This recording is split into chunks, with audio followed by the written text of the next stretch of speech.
할렐루야. 하나님은 우리의 아버지이십니다. 아버지 하나님의 무궁하신 사랑과 측량할 수 없는 은혜가 여러분에게 함께 하시기를 축복합니다. 서울에서 고등학교 다니는 자녀가 성적표를 가져왔는데 안타깝게도 성적이 떨어졌을 때 서울 지역의 부모님들의 반응이 다르다고 해요. 서민들, 중산층이 많이 살고 있는 강북 지역 부모님들은 자녀에게 이렇게 말합니다.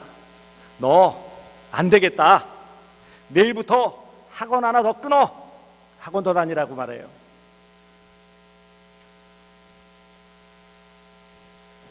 좀 돈이 있고 이런 부동산들이 있는 강남 지역의 부모님들은 이렇게 반응을 합니다. 너 안 되겠다.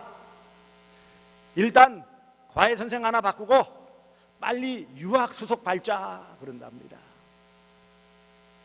한남동, 참고로 한남동은 재벌들이 많이 사는 동네입니다.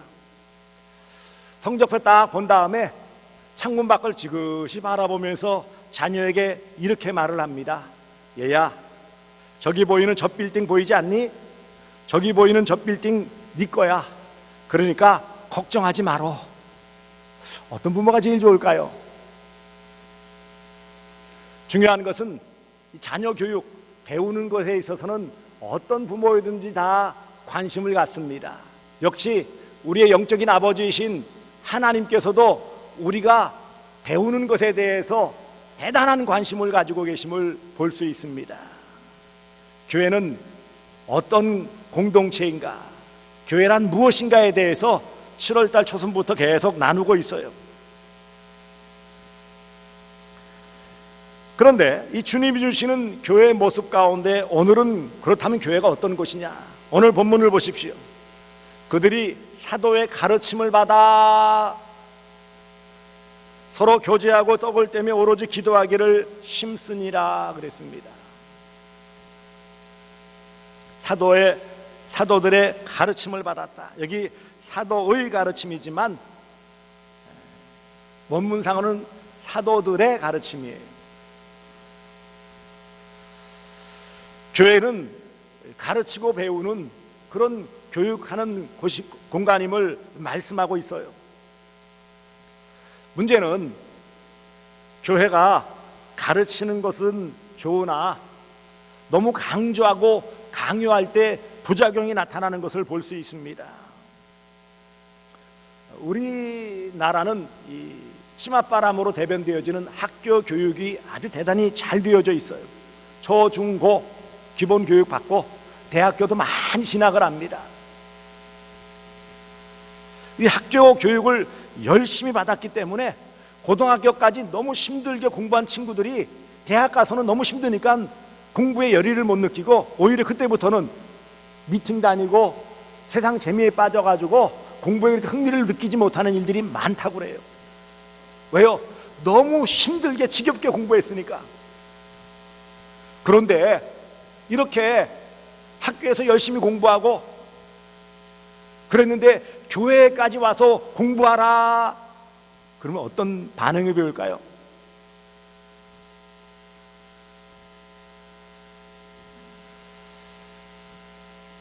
어른이 되어서 생활인으로 살다 보면 직장이나 사업, 가사나 사회생활 등 매우 바쁩니다.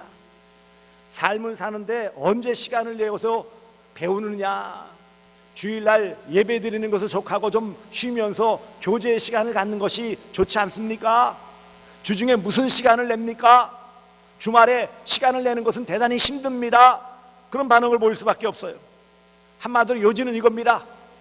먹고 살기 힘든데, 시간 없고 바쁜데 언제 교회에서까지 뭘 배운단 말입니까?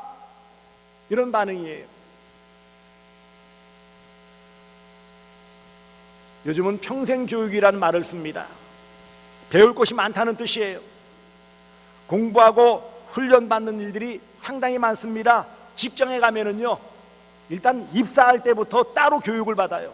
신입사원 교육 해가지고 어디 콘도나 이런 한적한 곳에 가서 한 주간 동안 훈련을 받고 공부를 해요. 중간 간부가 되어져도 공부를 합니다. 무슨 세미나니 무슨 연수니 하면서 또 갔다가 데려다가 교육을 시키고요. 또 고위급이 되어지면 어떻게 될까요? 그럼 거기에 또 맞추어서 대학원 무슨 석사과정 무슨 박사과정 무슨 과정을 해가지고 또 공부를 시켜요. 회사에서 돈을 대주고 가서 과정을 마치라는 거예요. 그러니 학교만 졸업하면 공부가 끝나는 줄 알았는데 웬걸요? 학교 공부보다 더 심각한, 왜요? 승진과 관련이 있기 때문에 공부 안 하면 승진에서 누락되어져요. 인사고과에서 점수를 못 받아요. 평생 말단으로 지내야 돼요. 자격시험 못 따면 자격이 없으면은요, 요즘은요 부동산 중개업소 자격증이 있어야 잘할 수 있어요. 이런저런 자격증 공부도 많아요. 요즘은요 컴퓨터도 좀 배워야죠. 하다못해 누구는 잊어버렸지만 휴대폰도 배워야 쓸모가 있어요. 전화만 받는 이것만 써가지고는 휴대폰 비싸게 주고 살 이유가 없어요. 이것도 따로 요즘은 가르쳐줘요. 동사무소 이런 데서 가르쳐줘요. 악기도 배우려면 또 힘써야 돼요. 취미활동을 위해서도 뭘 좀 배워야 돼요. 그래서 반응이 뭔지 아십니까? 공부하는 거 지겹다 이거예요.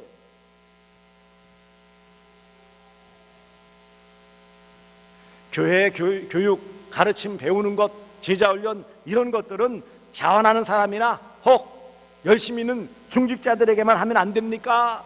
그런 반응도 있습니다. 이런 제자훈련, 성경 공부는 교회 교인들을 끌어들이기 위해서 가능하면 교회에 좀 많이 나오게 하고 주중에도 좀 많이 나와서 열심을 내게 하긴 방편일까요? 어떤 좀 교인들의 지적인 수준을 높여주고 만족을 주기 위해서 서울 강남에 있는 일부 교회는 그런 현상이 있다고 그래요. 혹은 어떤 목사의 권위를 세우기 위해, 혹은 목사가 성경공부 제자를 잘하여 자신의 제자를 만들고 자신의 입맛대로 좀 움직이고 싶은 그런 일꾼을 만들기 위해서, 목회를 편하게 하기 위해서 제자훈련이나 성경공부를 하는 걸까요? 왜 초대 예루살렘 교회는 시작하자마자 사도들의 가르침받는 일에 힘을 쏟았을까요? 오늘 본문뿐만 아니라 계속해서 날마다 모여서 또 말씀을 배우는 일에 힘쓴 것을 볼 수 있습니다. 왜 초대 예루살렘 교회는 그렇게 조직도 잘 되어 있지 않고 여러 가지 어렵고 힘든 그런 환경 가운데 있는데 더 시급한 일들이 더 많이 있을 터인데 당장 뛰어나가서 또 전도도 해야 되고 여러 가지 할 일이 많이 있고 교회 조직도 해야 되는데 그런 일보다 앞서 왜 가르치는 이 일에 힘을 쏟았을까요? 초기니까 사도들의 권위를 세워주기 위해서 사도들이 가르친 일에 앞장섰을까요?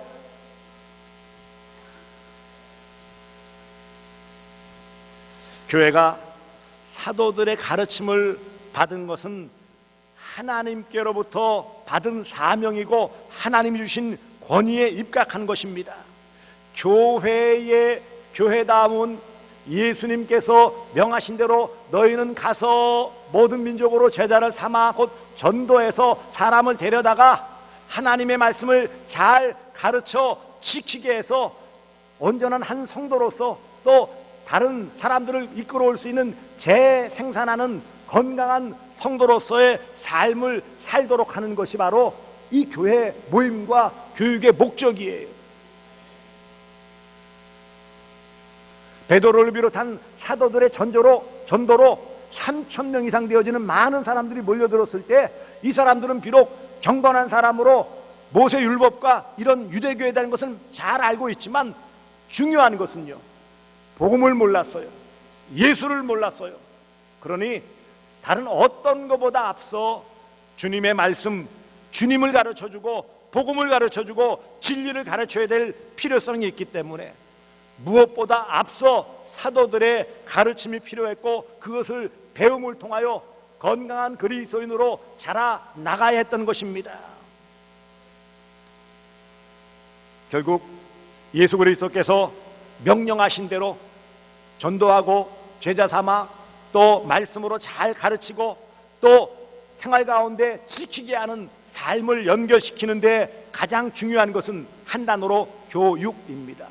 가르치고 배우는 것. 이것이 교회의 본질입니다. 하나님은 오순절을 통하여 약속하신 성령을 부어주시고 사도들로 하여금 예수 그리스도 그 복음을 가르쳐 전하게 했던 것입니다. 예수 그리스도께서는 마태복음 28장 16절 이하에서 쭉 말씀하십니다. 너희는 가서 모든 민족으로 제자라 삼아 아버지와 아들과 성령의 이름으로 세례를 베풀고 내가 너희가 분부한 모든 것을 가르쳐 지키게 하라. 가르쳐 지키게 하라. 이게 하나님의 뜻이고 주님의 명령이기에 그 아버지 하나님의 뜻을 받들고 주님의 명령에 순종하는 제일 첫걸음은 바로 가르치는 거예요. 사도들은 이것을 그 마음에 새겼기 때문에 가장 먼저 물론 복음을 전하여 전도했지만 그 다음에 함께한 그 모든 새로운 새신자들에게 가르침으로 복음 진리를 알려주었던 것입니다. 구원받은 모든 성도들이 복음의 말씀을 잘 가르침을 받아 건강한 신앙생활을 하는 것이 바로 아버지 하나님의 뜻입니다.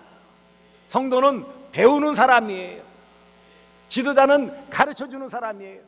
교회란 그래서 가르침과 배움이 함께하여 서로 이끌어주고 또 함께 성장하는 아름다운 교육 공동체가 바로 교회인 것입니다. 가르침을 잘 받는 성도만이 뒤에 또 잘 가르칠 수 있는 성도가 되어져요.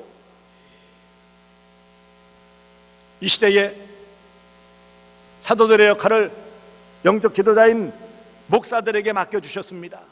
목사는 신학교에서 성경 말씀을 잘 훈련받고 목회적인 역량을 키워 담임한 교회에서 맡겨진 그 기관에서 하나님의 말씀, 복음, 진리, 예수 그리스도를 전하고 가르치는 것이 가장 주된 임무예요. 행정도 필요하고 다양한 여러 가지들이 있지만 목사는, 말씀의 사역자는 하나님의 말씀, 복음, 진리, 예수 그리스도를 전하며 가르치는 것에 전부를 걸어야 돼요. 이것을 소홀한다면 목사의 자격이 없는 것입니다. 가치가 없는 거예요.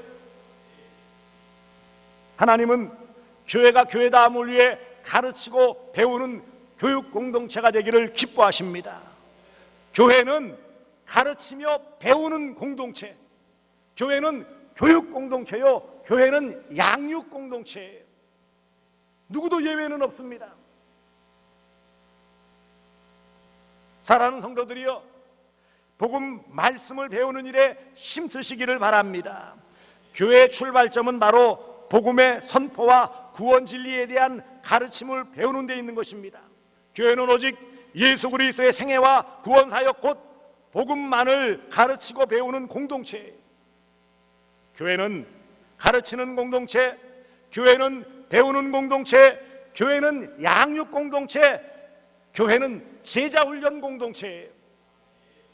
이것을 등한히 한다면 다른 외적인 것이 채워져도 모래 위에 집을 짓는 것처럼 한순간에 무너지고 맙니다. 한국교회가 양적인 성장은 잘 70년대, 80년대, 90년대까지 잘 이루었지만 90년대 말부터 21세기 들어와서 점점 쇠퇴하는 이유는 무엇일까요?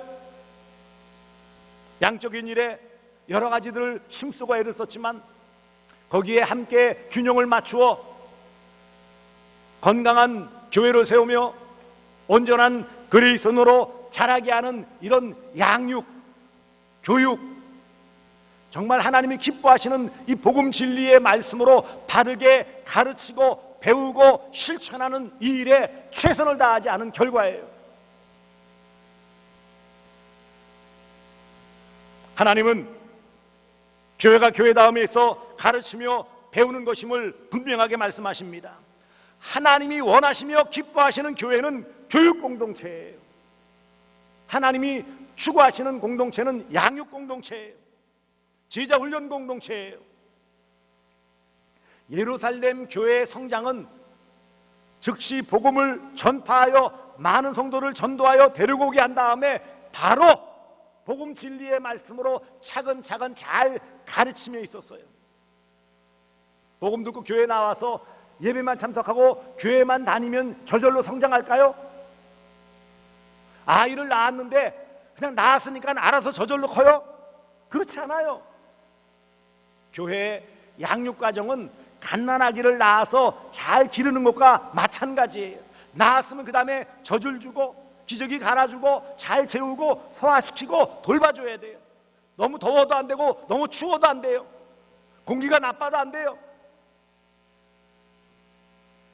모든 관심과 사랑을 받아서 하루하루 무럭무럭 자라나는 것이 갓난아기, 아기의 양육과정이라면 교회 신앙공동체에서도 교육공동체인 교회에서도 마찬가지예요. 나이의 차이는 있을 수 있어도 교회 갓 들어오면 영적인 어린아이예요. 영적인 어린아이는 자라야 되는데 무엇을 먹고 자랍니까? 말씀을 먹고 자라는 거예요. 말씀을 먹고 자랄 수 있도록 주일 설교의 말씀도 필요하지만 이것은 기본적인 원리적인 것이에요. 더하여서 한 모임에서 어떤 공동체, 작은 공동체에서 말씀을 체계적으로 잘 배우고 훈련하는 이것을 통하여 영적인 성장을 하루하루 이루어나가고 복음 진리도 깊이 알게 되어지고 세상 가운데서 성도다운 삶을 살아갈 수 있는 것입니다. 아이가 자라면은요 여러 가지 훈련을 시켜요. 배변 훈련이라고 그러죠. 처음에는 조그만 배변기를 갖다 놓고 여기 앉아. 물론 그전에는 기저귀 채우죠. 하지만 대소변을 가릴 수 있도록 계속해서 실수를 하더라도 반복해서 결국은 기저귀를 안 차게 만들어주는 거예요. 작은 배변기에서 이제는 화장실에 있는 변기에 가서 놀 수 있도록 그것도 훈련시켜야 돼요. 밥 먹는 훈련도 처음에는 얼마나 힘듭니까? 숟가락질 못해서 다 흘려서 늘 앞자락, 앞가리개를 해야 돼요. 젓갈질 못해가 요즘은 아예 젓갈질 할 수 있는 그런 것도 만들어줘요.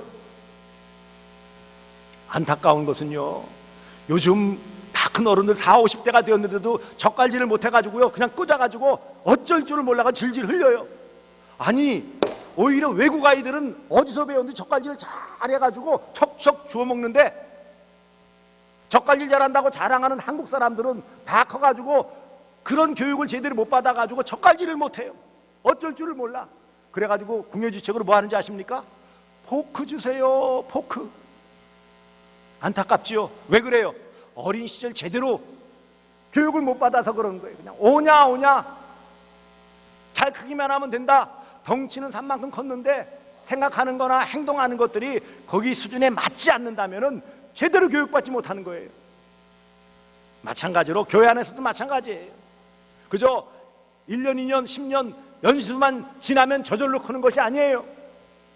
말씀을 잘 듣고 체계적인 훈련을 받고 그것들을 함께 나누어 점검을 받고 지키는 이런 훈련들을 할 때에 비로소 점점 영적인 성장을 이루고 성숙한 그리스도인으로서의 삶을 살 수 있고 더 나아가 사도들과 또 지도자들처럼 다른 어린 신자들을 돌보고 가르치고 훈련시키고 이끌어주고 격려하고 위로할 수 있는 거예요.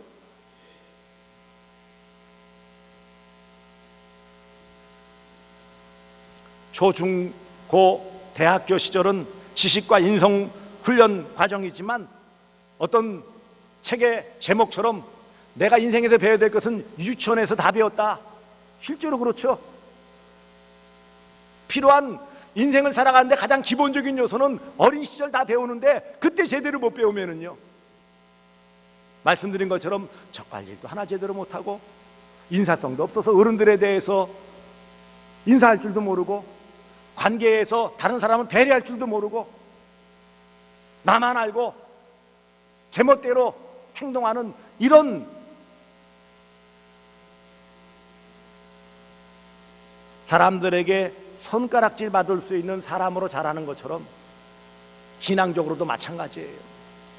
구원받아 교회에 나왔으면 이 말씀을 잘 받아서 영적인 그런 음식으로, 생명의 양식으로 삼아야 돼요. 갓난아기에게 젖이 필요한 것처럼 이 말씀이 젖이에요.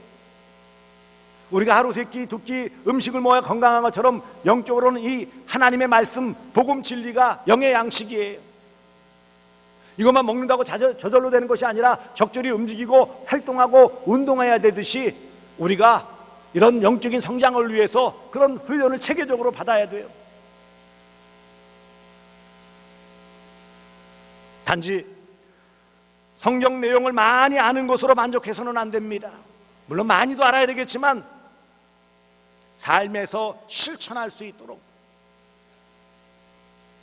어느 목회자가 그런 고백을 했어요. 내가 교회에서 많은 훈련을 시키고 또 공부를 했고 체계적으로 많은 것을 가르쳤지만 내가 점검을 못해서 실패했다. 살도록 해야 되는데 가르쳐, 그 다음에 뭐예요? 지키게 하라 그랬어요. 한국 교회가 좀 앞선 교회에서는 그래도 가르치는 일, 성경부, 제자훈련 하면서 열심히 했어요. 그런데 지키게 하는 일에는요, 별 관심이 없었어요.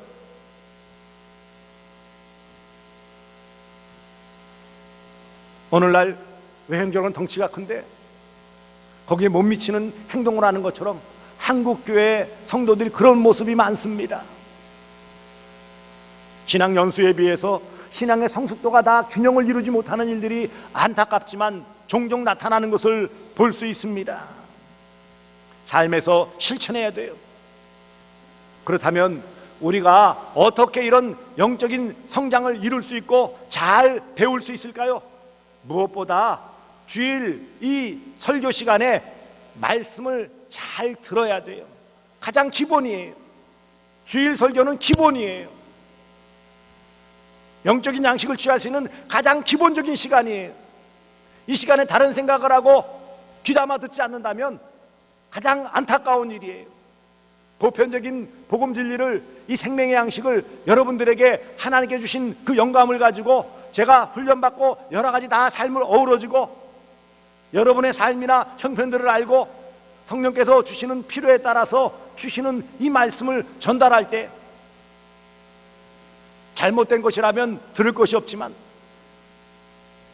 하나님 주시는 말씀, 그 말씀이면 마음에 새겨야 돼요. 그리고 개인적으로도 이런 경건의 시간을 가져야 되겠고, 한편으로는요, 훈련받을 기회에 훈련해야 됩니다.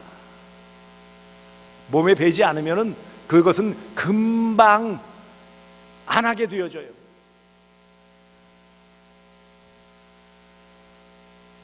그러므로 사랑하는 성도들이요, 여러 가지 형편이 어렵고 힘들고 바쁘고, 예, 그렇습니다. 이해해요. 일반적인 세상 삶도 치여서 너무 힘든 것도, 예, 이해를 해요. 하지만 우리가 건강한 그리스도인으로서 하나님이 원하시며 기뻐하시는 성도의 삶을 살고 그런 건강한 성숙한 교회를 함께 이뤄가기 위해서는요, 우리는 말씀으로 잘 훈련받아야 돼요. 그러기 위해서는요, 교회에서 준비되어져 있는 이런 훈련의 기회에 여러분이 참석하셔야 됩니다.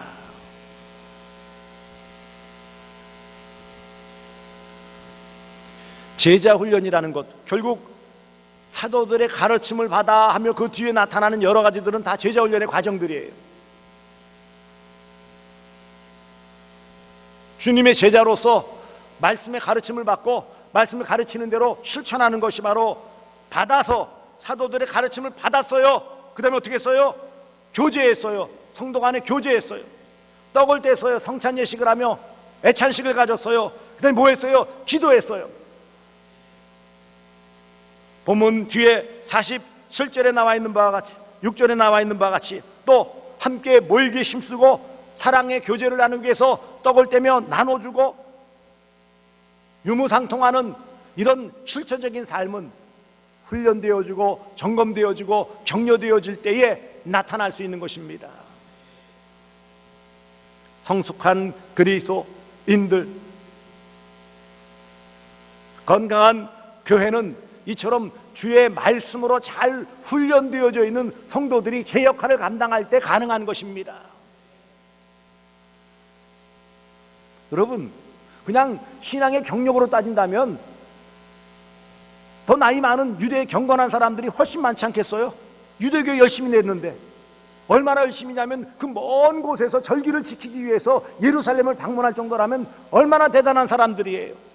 중요한 것은 복음 진리를 모르니 사도들의 가르침을 받고 새로운 복음 진리로 무장하게 되어지고 그 복음 진리의 말씀대로 삶을 변화시켜 살아가야 하는 것이었습니다. 그러므로 사랑하는 성도들이요, 바쁘고 힘들고 부담스럽고 여러 가지 다양한 이유들이 있겠지만 그럼에도 불구하고 구원받은 성도라면, 예수 그리스도의 제자라면 말씀으로 훈련받는 제자 훈련에 동참하셔야 하는 것입니다. 이것은 선택사항이 아니에요. 필수예요, 필수. 예배가 성도의 필수이듯이 제자로서의 삶을 살기 위해 훈련받는 것은 반드시 이루어져야 되는 거예요. 그러므로 기회가 주어졌을 때 이런 제자훈련 프로그램이 없다, 그럼 어떡하겠어요? 못하는 것이죠. 부족하지만 그래도 이 일들이 진행되어지면 함께 참여하시기 바랍니다. 그리고 여러 가지 시간 여건이 안 되면 그런 시간대가 마련되어지면 거기에 또 투입되어져서 제자훈련할 수 있는 여건들을 마련해서 그 일들을 진행하게 되어지는 것입니다. 교회는 제자훈련 공동체예요. 사도의 가르침을 받아 사도들의 가르침을 받았을 때 그 결과는 어떻습니까? 교회는 지속적인 성장을 이루어요. 계속 크게 나가서 막 떠들면서 그렇게 전도하지 않아도 끊임없이 교회로 몰려들었어요. 안정된 교회로 점점 틀을 잡아나가고 건강한 교회로 성장을 이루는 것을 볼 수 있어요. 성도 개개인은 이런 사도들의 가르침으로, 말씀으로 신앙의 성숙을 이루어가며 하나님이 기뻐하시는 성도의 모습이 나타나는 것을 볼 수 있습니다. 사랑하는 성도들이요, 10년, 20년, 30년, 40년, 평생 5, 60년, 70, 80년 신앙생활 하신 것 얼마나 귀한 일입니까? 그 자체 귀하죠.